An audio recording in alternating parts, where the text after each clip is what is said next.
Helga, you've been a Collie judge for 34 years. That's from 1983. Can you speak of the Collie quality from when you started to what you see today? Yeah. Not that we didn't have some beautiful Collies back then too, we did, but they were the exception. Generally, the population was lacked in body, lacked in movement. Some had very serious head faults. Maybe that's why it was so easy for Keno to win all the time. He was very good, he really was. And but also he had the charisma that was so important. But I think coats were not as good. People have learned to handle better than they did back in those days. I mean, they were good handlers too, but they were fewer and far between. And then what you see in the ring now, it's like everybody's a pro in there, you know, even though they're not. And I'm trying to think of some of the most, I think most of the most serious faults were the body faults. Movement, fronts have never been great in Collies. It's a tough thing. The front is the hardest thing to get, and again, like the back skill, it's easier to lose. All your dogs' weight goes on that front when they move. Rears are important, yes, but the fronts take the punishment. And so fronts were horrible. Coats were sparse in some cases, non-existent in others. Things have really improved greatly. In smooths, I can remember one of the first shows I judged. There was a good smooth puppy there. He was about 9-10 months of age. But he looked like he was probably going to go into show, okay? But he was the only one that looked like a Collie, so I put him up. And as it turned out, all the other judges on that circuit put him up too. It was just, what were you going to do? You know, he was the only one that really looked like a Collie. And so, yeah, and look at the improvement in smooths. I mean, some of them are just marvelous now today, you know, wonderful. Yeah, so. Do you have a favorite moment in judging you can share? Oh, I have to tell you, there's always that moment when a certain dog walks in the ring and takes your heart. That's a special moment. One of yours did it to me too. But yeah, that is, you know, when you see when they walk in and it's just what you were hoping would walk in your ring. That is a special moment. Yeah. Well, getting into the national shows, you judged bitches at the national specialty in Oklahoma in 2011, dogs in Wichita in 2000, and bitches in Colorado in 1989. So can you share some of these experiences? Let me think. That the first one in 89 in Colorado, my husband went with me, and he said if they were all held at the Broadmoor, he would go more often. That was a nice place, it really was. You couldn't just go get ice, you had to call for it, and the waiter came with the tuxedo and the white towel over his arm, and it was very special. During the judging, at one point, they had everything else, but they forgot hand wipes. So I said to my husband, because you're at the Broadmoor there, they had stores where I said, go into their drug store and get some handy wipes. Unfortunately, what he brought back were feminine wipes. And they sat out on the table that were being, and of course you see them in all the films. You know? I said, Pete, get rid of those things.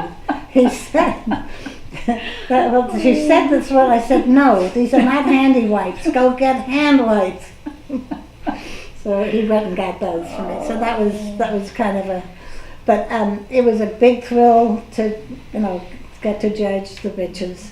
I had some beautiful bitches. I really and truly did. And one little side thing there, my reserve bitch.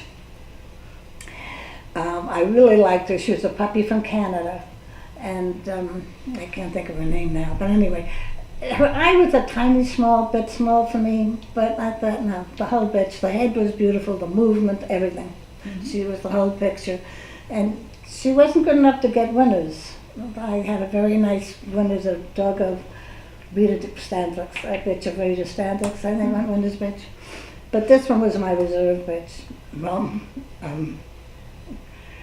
10 years later, I was judging Canada, and I almost gave the bitch best of breed. At the last minute, I had a dog I liked as well or better. I put the dog up. But my best opposite sex bitch up there. The lady said to me, "You know who this is?" And I said, "No." She was your reserve bitch. Oh. So how nice she grew up well. That's okay, so that's that. Kansas, I have to tell you, I was a little disappointed in the dogs. Not in the quality, it was beautiful quality, but the movement was terrible. It really was. Not in all the dogs, but so many of the dogs that when they were standing still, I thought, oh, my heart beat still. And when you went to move them, I don't know if they'd had a lot of bad weather and so the dogs had been kenneled a lot, or crated a lot. That's possible. So you haven't had any exercise lately, they're not going to move as well as they should. So it was hard sometimes there. The dogs I finally put up, I loved. I was very happy with that. But there were a lot of dogs I would have loved to have used that I couldn't. And then the last one, the one in Oklahoma in 11, I did bitches again. I have to tell you, one after the other were beautiful bitches. They really were. My winner's bitch, I adore it. I mean, yeah, I do. But I also love my reserve bitch. It was a pretty little blue bitch that belonged to, she just passed away. Bussy, right? Oh. Now,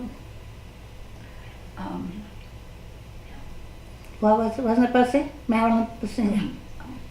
And beautiful little thing. And she had gotten her, the owner passed away, and she got her like a pet almost, She was, and she was very pleased, I would say. And who else did I have in there that was just gorgeous? My veteran bitch I loved was a beautiful bitch, Kathy Dravick's breeding. Okay. I guess who was entered in veterans, but they didn't show her because she wasn't well, was Fallon, which is too bad. That would have been a tough one. Anyway, so that was a great. I had beautiful. I have to tell you, which you had that went up really accomplished them because class after class I had just gorgeous bitches that moved well, good bites, you name it. They were just lovely. It was a happy show. That was our centennial. Yes, it was. That's right, the 125th year. 125th, yeah. When judging, now you've answered part of this, but let's talk about it again. When judging, and we talked about breeding, what do you look for in virtues? When judging, what are your most look for virtues? I want to see the whole dog. I want to see the outline. I want to see a collie. Okay, so the outline. When I look in their face, I want to see the soul in their eyes. Okay, like there's intelligence there. It isn't just I'm looking for a piece of liver, but there's intelligence there. I like them to have the whole. I want the whole bowl of wax. I want them to have a wonderful headpiece, good skull, good stop, good bite, tight lip line. I want them to move well, and I want them to be a happy dog. Thank you. As a judge, is there a pet peeve that you have concerning dogs or exhibitors? Probably my worst pet peeve is I don't like when a handler overly corrects a dog in the ring. That's not the place for it. They should be trained before they go in there. And I don't want to see a dog being abused anyplace, but certainly not in the show ring. The other thing, it's nice if they follow your directions. That doesn't always happen either, but